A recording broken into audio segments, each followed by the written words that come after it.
নমস্কাৰ বন্ধু বান্ধৱীসকল, আপোনালোক সকলোৱে জানে যে স্বামী স্ত্ৰীৰ সম্পৰ্ক 7 জনমৰ বুলি কোৱা হৈছে। কিন্তু আপোনালোকে জানেনে এই স্বামী স্ত্ৰীৰ 7 জন্মৰ সম্পৰ্কৰো যে এটা সত্য ৰহস্য আছে? তেনেহ'লে আহকচোন এই ৰহস্যটোনো কি আমি জানিবলৈ চেষ্টা কৰোঁ। এই কথাটো আমি প্ৰায়ে শুনি থাকোঁ যে স্বামী স্ত্ৰীৰ মাজত 7 জনমৰ সম্পৰ্ক থাকে। আমি সকলোৱে দেখিছোঁ যে বিবাহৰ সময়ত কইনা আৰু দৰাই ইজনে সিজনৰ সৈতে অগ্নি দেৱতাক সাক্ষী কৰি 7 পাক ঘূৰে আৰু সেই 7 পাকৰ মাজত মন্ত্ৰ উচ্চাৰণৰ মাধ্যমত 7 জন্মৰ প্ৰতিজ্ঞাক দৃঢ়তা দিয়া হয়। বহু সময়ত দেখা যায় যে দৰা আৰু কইনাই এই সমস্ত মন্ত্ৰৰ অৰ্থ এক প্ৰকাৰ নুবুজাকৈ বিবাহৰ বন্ধনত আবদ্ধ হয়। এই 7 পাকৰ সময়ত যিসমূহ মন্ত্ৰ উচ্চাৰণ কৰা হয়, এই প্ৰত্যেক মন্ত্ৰৰ এটি এটি গুৰুত্বপূৰ্ণ অৰ্থ বিৰাজমান হৈ থাকে, যি বিবাহৰ পিছৰ জীৱনৰ বাবে খুব গুৰুত্বপূৰ্ণ। লগতে স্বামী স্ত্ৰীৰ 7 জনমকো এই মন্ত্ৰসমূহে যথেষ্ট প্ৰভাৱিত কৰে। এতিয়া কথা হৈছে কি এয়া স্বামী স্ত্ৰীৰ 7 জনমৰ ৰহস্য। বিবাহৰ সময়ত কিয় স্বামী স্ত্ৰী 7 পাক ঘূৰিব লাগে? স্বামী স্ত্ৰীৰ মাজত প্ৰেম, ভালপোৱা আৰু পূৰ্ব জন্মৰ সম্পৰ্কক বুজাবলৈ আটাইতকৈ ডাঙৰ উদাহৰণ হৈছে আমাৰ ভগৱান শিৱ। হিন্দু ধৰ্ম শাস্ত্ৰ অনুযায়ী ভগৱান শিৱই নিজৰ পত্নীক ইমানেই বেছি ভাল পাইছিল যে তেওঁক এৰি শিৱই এক মুহূৰ্ত থাকিব নোৱাৰিছিল। ঠিক একেদৰে মাতা সতীয়ে নিজৰ স্বামীক ইমান ভাল পাইছিল যে তেওঁ নিজৰ পিতৃৰ এক যজ্ঞত ভগৱান শিৱক কৰা এক অপমান সহ্য কৰিব নোৱাৰি সেই যজ্ঞৰ অগ্নিত নিজকে আহুতি দিছিল। আৰু সেয়াই আছিল সম্পৰ্কৰ অটুট বন্ধন আৰু ভালপোৱা, যাৰ বাবে পূৰ্বজন্মত তেওঁলোক পুনৰ মিলিত হয় আৰু মাতা সতীয়ে পাৰ্বতী ৰূপে পুনৰ জন্ম লৈছিল। অৰ্থাৎ নিজৰ পূৰ্বজন্মৰ সম্পৰ্কৰ অটুট ভালপোৱাৰ বাবে তেওঁ ভগৱান শিৱক নিজৰ পতি হিচাপে পুনৰ লাভ কৰিছিল। শিৱ আৰু পাৰ্বতীৰ এই উপাখ্যানৰ পৰা এই বিষয়টি স্পষ্ট হয় যে স্বামী স্ত্ৰীৰ মাজত পূৰ্বজন্মৰ সম্পৰ্ক নিশ্চয়কৈ থাকে। সনাতন ধৰ্ম অনুসৰি জন্ম, মৃত্যু আৰু বিবাহ এই 3 বিষয় কেতিয়াও মানুহৰ নিজৰ হাতত নাথাকে। ঈশ্বৰ তথা ভগৱানে নিশ্চিত কৰে কাৰ ক'ত জন্ম, কাৰ লগত বিবাহ আৰু কাৰ কেতিয়া মৃত্যু হ'ব। আৰু বিবাহ হৈছে সেই পবিত্ৰ বন্ধন য'ত অগ্নি দেৱতাক সাক্ষী ৰাখি 7 পাকৰ বন্ধনত দুটি মানুহ নিজৰ সমস্ত জীৱনকাল সুখে দুখে একেলগে জীৱন জীবলৈ অংগীকাৰ কৰে।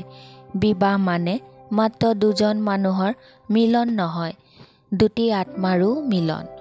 বিবাহৰ পিছত শাৰীৰিক সম্পৰ্কৰ তুলনাত আত্মিক সম্পৰ্কক অধিক প্ৰাধান্য দিয়া হয় আৰু সেইবাবেই বিবাহৰ গুৰুত্ব আৰু মহত্ব অধিক। শাস্ত্ৰত উল্লেখিত 8 প্ৰকাৰৰ বিবাহৰ ভিতৰত সৰ্বশ্ৰেষ্ঠ বিবাহ হৈছে ব্ৰহ্ম বিবাহ। পৰিয়ালৰ পূৰ্ণ সন্মতি অনুসৰি দৰা আৰু কইনাৰ পাৰস্পৰিক সহমত অনুসৰি ধৰ্মীয় আচাৰ অনুষ্ঠানৰ মাধ্যমত দৰা আৰু কন্যাক সুসজ্জিত কৰি যি বিবাহ সম্পন্ন কৰা হয় তাকে ব্ৰহ্ম বিবাহ কোৱা হয়। ব্ৰাহ্ম ৰীতি অনুসৰি ভিন্ন আচাৰ ৰীতি-নীতি আৰু ধৰ্মীয় মন্ত্ৰ উচ্চাৰণৰ মাধ্যমত যি বিবাহ সম্পন্ন হয় তাতে দৰা আৰু কইনাৰ অৱচেতন মনত গভীৰ প্ৰভাৱ পৰে আৰু সেয়া জন্ম জন্মান্তৰে স্থায়ী হৈ ৰয়। আচাৰ অনুষ্ঠানৰ মাধ্যমৰ বিবাহত প্ৰেম, বিশ্বাস, সমৰ্পণ, সন্মান, সম্পৰ্কৰ দৃঢ়তাক গুৰুত্ব দিয়া হয়। যেতিয়া স্বামী আৰু স্ত্ৰী বিবাহৰ সময়ত অগ্নিক সাক্ষী কৰি 7 পাক ঘূৰে, তেতিয়া স্বামী স্ত্ৰীয়ে প্ৰত্যেক পাকতে ইজনে সিজনৰ প্ৰতি এটা এটা প্ৰতিজ্ঞা গ্ৰহণ কৰে। পবিত্ৰ অগ্নিৰ সন্মুখত খোজ দি সেই প্ৰথম প্ৰতিজ্ঞাত দৰাই কইনাক কথা দিয়ে যে বিবাহৰ দিনৰ পৰা কইনাৰ ভৰণ পোষণৰ দায়িত্ব তেওঁৰ নিজৰ। অগ্নি আৰু অন্যান্য দেৱ-দেৱীৰ আশীৰ্বাদত যাতে কোনোদিনে নৱদম্পতীৰ অন্ন বস্ত্ৰৰ অভাৱ নহয়, সেই দায়িত্ব স্বীকাৰ কৰে দৰাই। বিপৰীতে কইনাই প্ৰতিজ্ঞা কৰে যে সংসাৰৰ সুখৰ বাবে সৰু সৰু বিষয়ো তেওঁ নজৰ দিব।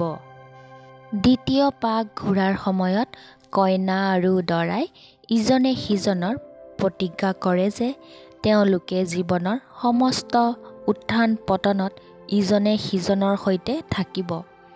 দৰাই কইনাক কয় যদি কেতিয়াবা বিপদ আহে তেতিয়া তেওঁ তেওঁৰ স্ত্ৰী আৰু সন্তানক ৰক্ষা কৰিব, আৰু তাৰ উত্তৰত কইনাই দৰাক কথা দিয়ে যে সকলো সময়তে তেওঁ তেওঁৰ স্বামীক সাহস, শক্তি আৰু প্ৰেৰণা যোগাব।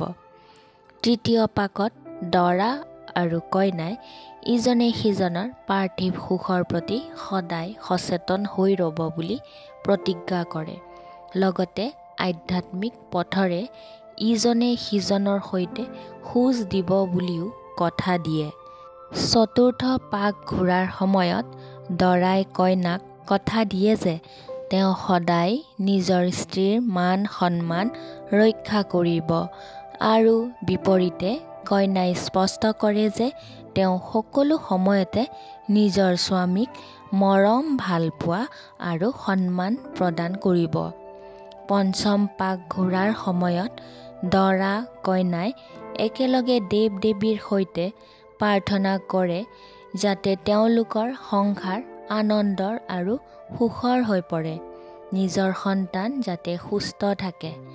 দৰা কইনাই ইজনে সিজনৰ আটাইতকৈ ওচৰৰ বন্ধু হৈ পৰাৰ অংগীকাৰ কৰে। ষষ্ঠ পাক ঘূৰাৰ সময়তো দৰা কইনাই গোটেই জীৱন ইজনে সিজনৰ সৈতে কটাব বুলি পুনঃ প্ৰতিজ্ঞা কৰে।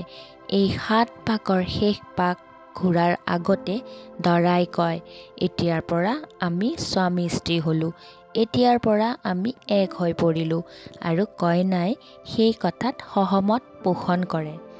স্বামী স্ত্ৰীৰ মাজত এই 7 প্ৰতিজ্ঞাৰ ফলত দাম্পত্য জীৱন সুখৰ হোৱাৰ উপৰিও তেওঁলোকৰ মাজৰ প্ৰেম ভালপোৱা জন্মান্তৰে স্থায়ী হৈ পৰে। তেনেহ'লে বন্ধু বান্ধৱীসকল, আজিৰ ভিডিঅ'টো ইমানখিনিয়ে আছিল। ভিডিঅ'টো কেনেকুৱা লাগিল মতামত কমেণ্ট বক্সত জনাবলৈ নাপাহৰিব, আৰু ভিডিঅ'টো যদি ভাল লাগিছে তেনেহ'লে লাইক এটা কৰি দিব, আৰু ভিডিঅ'টো যিমান পাৰে লগ বন্ধুৰ মাজত শ্বেয়াৰ কৰি দিব। তেনেহ'লে আজিলৈ আহিছোঁ, ধন্যবাদ।